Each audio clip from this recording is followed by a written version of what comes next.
So I just finished participating in the Fall 2023 tournament. So let's review my deck. It starts off with 2 Dark Heart Soldiers, 500 3-slot rocks. They're pretty good. Their high slot count means you can do a lot with them. They're pretty versatile. Next we have a Dark Collector, which is an 800 2-slot scissors. And being a dark type like the others, or dark in name, makes it give a lot of synergy between these, and you'll see that going on.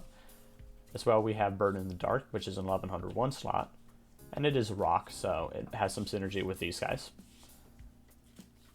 And as we see, these had 3 slots, this one had 2 slots, and this one has 1 slot. So I've got a little bit of everything in this deck. And then finally, this is kind of the only effect monster I have in my deck, which is Final Strike. It's an 1800 0-slot rock, and it destroys itself after it wins a battle. This is pretty good to get a kill out and then remove itself so it doesn't get hindered or your opponent can't get a revenge kill on it. It's good for creating an advantage on the board. Then I have these 3 cards that work in tandem. It is a 1500 rock, a 1500 paper, and a 1900 scissors. And these destroy cards to get on the board. So this one destroys a dark type monster, this one destroys a dark type monster, and this one destroys Emperor Dragon.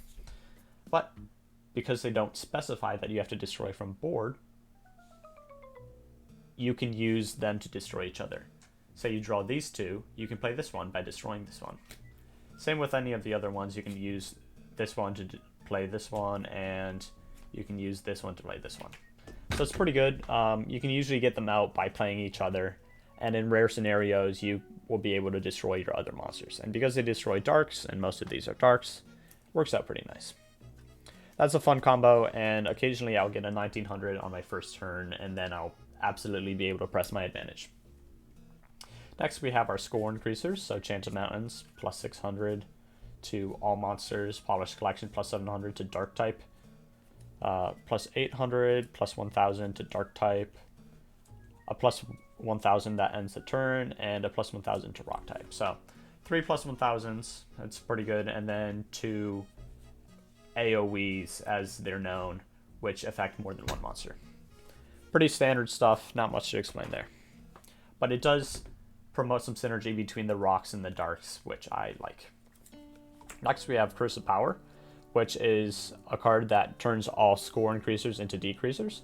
So if you play that on a 1900 monster, then there's really no way for another monster to beat this in score, or at least a monster lower than it, because if you add a score increaser, it becomes decreaser.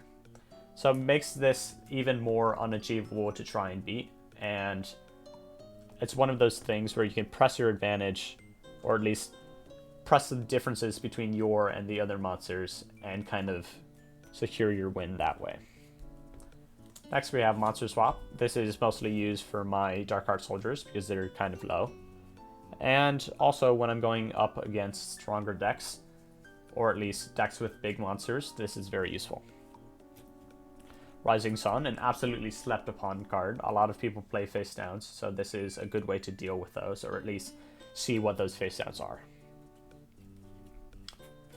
Rising Moon, Power Extinction, and Power Destruct. These are my power card destroying cards. These will help me deal with power cards, especially in a deck that has high score monsters. I can use these 2 cards that just indiscriminately destroy everything, because my monsters will usually be of a higher power anyways. So after everything is destroyed, they usually win the battle. So very useful all around. And then we have my 2 return cards. This one for returning power cards, pretty self-explanatory, everyone knows that one. And then Deal with the Grave. And the reason I use Deal with the Grave instead of Return from the Grave is because it destroys a monster. It lets me control my board state more and have less monsters on my board, which is less potential points for my opponent to grab. Then finally, we have my surprise cards.